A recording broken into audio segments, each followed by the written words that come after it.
Hi, I'm Kat. I've had asthma since I was 5 years old, but I didn't go around whining about it. I just carried an inhaler everywhere like other girls carried lip balms. I grew up in the busiest neighborhood of Chicago. It was dirty, loud, and dangerous, and I loved it. New box, Bob? Some idiot threw out this treasure. Can you believe it? Congrats on your new home, then. My mom was a freelance artist. Dad collected vinyl records and worked in startups. We lived in a loft and loved how busy Chicago was. But then Mom started to drink broccoli smoothies and worry about the environment. The air in Chicago is too polluted. Next, Dad turned paranoid. There's been a car accident in the city center again. 10 apartments were robbed overnight. We should set up another alarm system. Soon, my parents saw danger in every shadow. However, one day, something bad actually did happen to them. Did you get into a fight at a mall sale? No, honey. We were attacked and almost robbed. Enough is enough. We need to move to a safer place. Dad was serious. Soon they came to a decision. We're moving to Clarkson Hill. What on earth is that? A small, cozy town. I got a job at an eco-factory there. Your mother will grow flowers in our garden, and the clean air there will be good for your asthma. My parents were happy to exchange the concrete jungle for a white picket fence dream. I was not. After all, my friends, the street noise I was used to, and my favorite skate park around the corner were all in Chicago. But no one cared what I wanted. As soon as we reached Clarkson Hill, I felt like I'd fallen into a nightmare from an advertising brochure. All the houses were the same.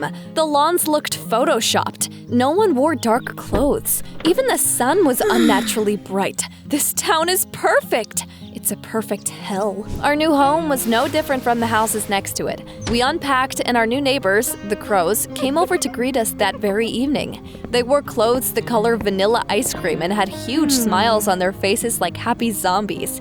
Apple pie? How sweet. Welcome to Clarkson Hill, a town with no crime or personality. We don't talk that way here, dear. Everyone in Clarkson Hill lives in harmony. Even though she was smiling, she sounded threatening. Their son Liam walked in next. He looked just as immaculate, but his eyes seemed to be screaming, "Save me!" He sounded monotonous, like he'd memorized his lines. "Hello, it is nice to meet you." Either he was great at pretending or his parents kept him on a short leash. In any case, their family made me uneasy. Before they left, Miss Crow gave Mom some tea. "I own a tea shop and could bring you more." Then, that witch looked at me and said in an angelic voice, "I should warn you that the local school will not tolerate your appearance. I'll bring a uniform for you in the morning, Kathleen." Kat. I'm Kat. Whatever you say, dear. Did you see that? What absolute lunatics. Liam looked like he was being held hostage. But Mom and Dad were too charmed by our new neighbors and that town to understand what I was talking about. "Sweetie, I know you're mad about the move.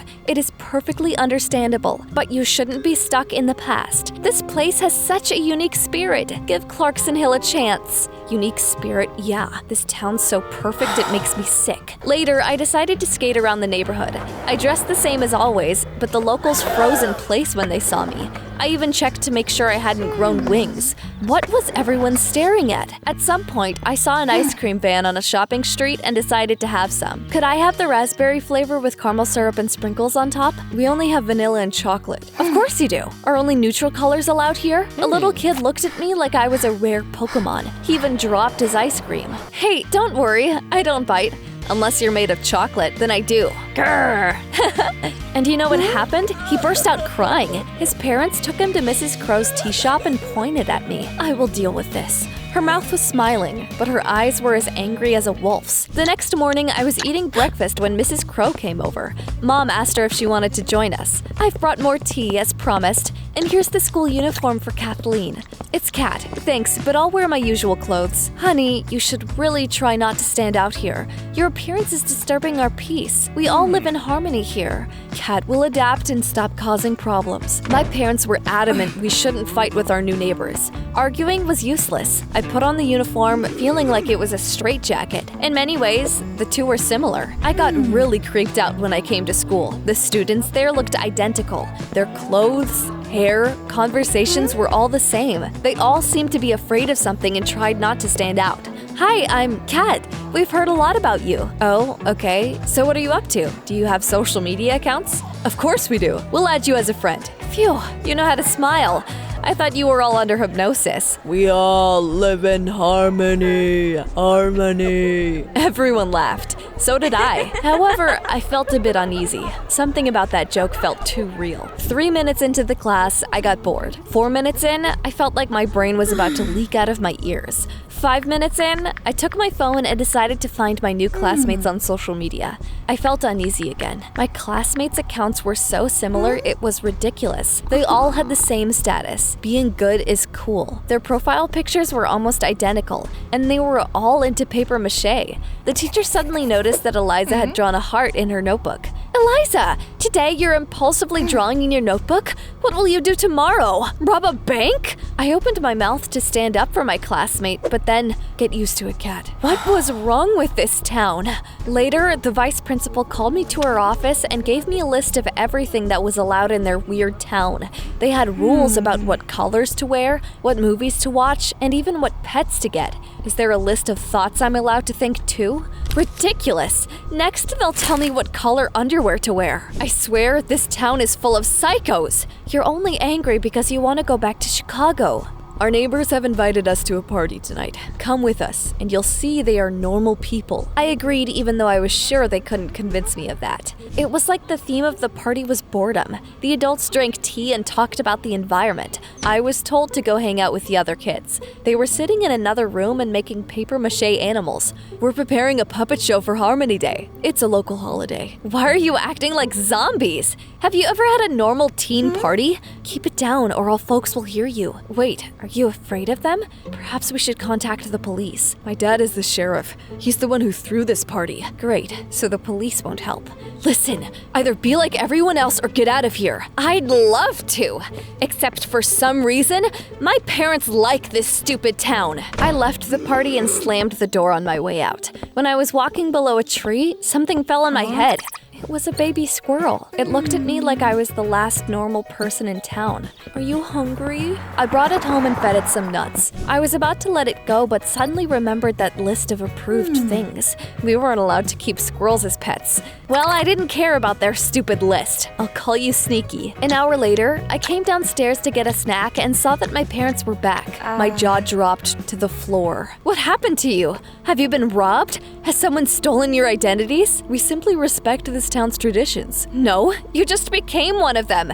Mom, your paintings used to be bright and joyful, but now look at these 50 shades of boredom. They stood there, happy and calm, and didn't even argue with me. My parents had been brainwashed. I didn't want to lose myself in their beige paradise, which meant it was time for a teenage rebellion. The next day, I put on my brightest clothes, bold makeup, fake tattoos, and sat sneaky on my shoulder. When I walked into the classroom, everyone choked on air. What's up, people? What's she thinking? Everyone was whispering, but no one dared to come up to me. Our teacher clutched at her heart and sent me to the principal's office. His reaction was predictable. Get out! Don't come back until you've sorted yourself out. Yes, sir. I walked out of school feeling like a superhero. We deserve some ice cream. I came to the shopping street and saw the sheriff catch up to some guy on a bike and shove him in his car. When I took a closer look, I realized that it was his own son. After locking Douglas in his car, the sheriff went to Mrs. Crow's tea shop. I crouched by the window and eavesdropped on them. My son tried to run away. We can't let the other kids find out about this.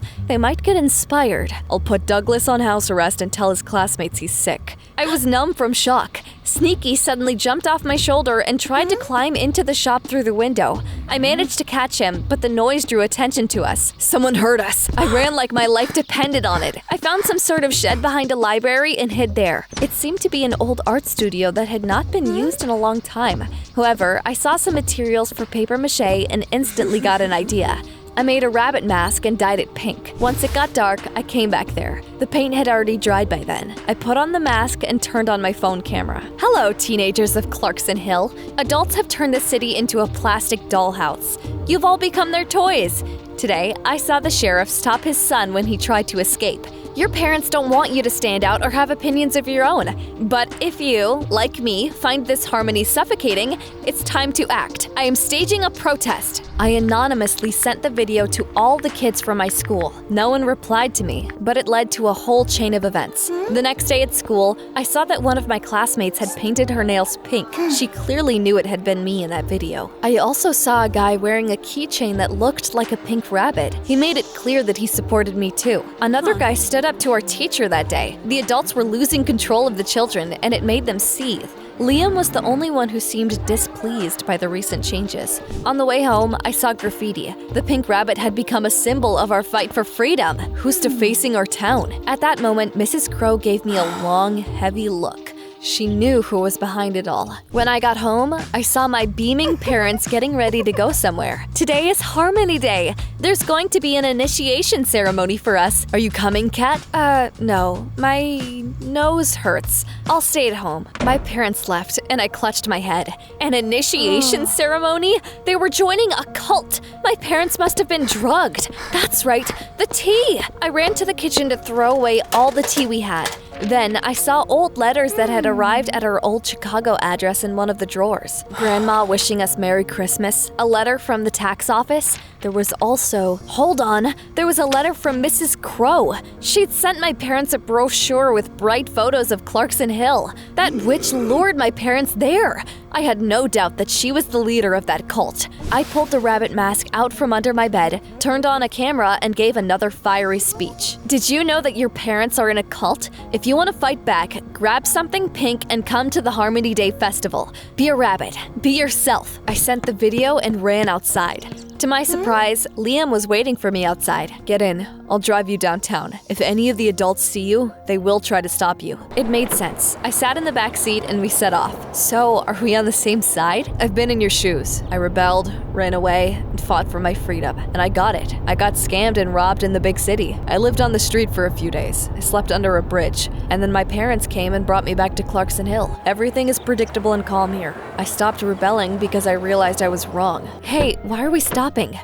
Hello, Kat. I tried to get out of the car, but Liam had locked the doors. I was trapped. Strangely enough, Mrs. Crow didn't look menacing. She seemed tired as she smiled. Calm down. We are not a cult. The city was founded by people who suffered from criminals, bankruptcy, lies. We created a safe haven for our children so they could live in harmony. However, we are afraid that flashy temptations could lure them to big, cruel cities. You might have bewitched my parents with your tea, but not me. That tea is just a mix of herbs that's good for pregnant women's health. What? Pregnant women? You didn't know? Oh, you should talk to your parents. Son, take us to the party. When we arrived at the town square, I was horrified. Teenagers with pink accessories had seized power. They refused to listen to anyone. I couldn't believe that only recently they'd acted like obedient puppies. Look, the pink rabbit is here. Our icon! Liam and his mom helped me get through the crowd. My parents were hiding in a tent with the other adults. And here's the culprit herself. I ran up to Mom and touched her stomach. Are you really pregnant? I am. As soon as we found out about my pregnancy, we started to worry about the safety of our family. Then we almost got robbed and decided that enough was enough. We found out about this place, contacted Mrs. Crow, and she sent us a brochure. We felt safe in Clarkson Hill. The initiation ceremony was purely symbolic to make us feel welcome here. We wanted to make sure the baby was okay first before telling you about the pregnancy. This whole time, we've blamed ourselves for your asthma. At that moment, I realized I couldn't remember when I'd last used my inhaler. Had the clean air really done me good? We all heard a noise outside. It seemed my classmates had found the stereo, and I could hear Douglas rapping. I started it, I'll deal with it. Okay, this is going to be tough to hear, but bear with me, okay? Worrying about your family is normal, but when you adults turn us into dolls that obediently nod and stay silent, you aren't saving us. You're breaking us. We need to fall, make mistakes, and argue. Otherwise, we'll lose it and run away. And guys, you shouldn't act like animals. Freedom isn't just about rebelling. Let's all work together to make Clarkson Hill not only safe, but also vibrant. Silence fell over the square, and then everyone burst into applause. Things calmed down. The grown-ups and children found a compromise, and the celebration continued. Kat, you can move in with Grandma if you want. I think I'll give this town another chance. The next day, the kids at school no longer looked like a faceless crowd. And I realized that true harmony means no one is afraid to be themselves. Do you agree?